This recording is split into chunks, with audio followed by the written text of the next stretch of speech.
পাকিস্তান নিয়ন্ত্রিত আজাদ কাশ্মীরে ৪ দিন ধরে চলা সহিংস বিক্ষোভে অন্তত ৮ জন নিহত হয়েছেন। পরিস্থিতি সমাধানে প্রধানমন্ত্রী শেহবাজ শরীফ জ্যেষ্ঠ কর্মকর্তাদের সমন্বয়ে একটি বিশেষ কমিটি গঠন করেছেন।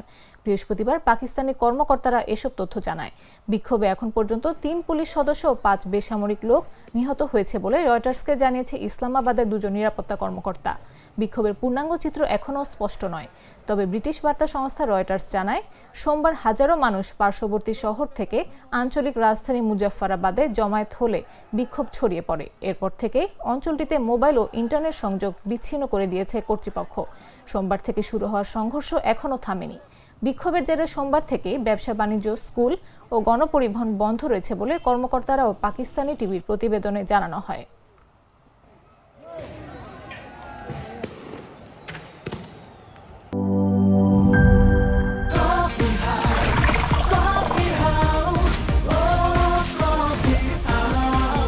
কফি হাউস, প্রতি চুমুকে আড্ডা জমে।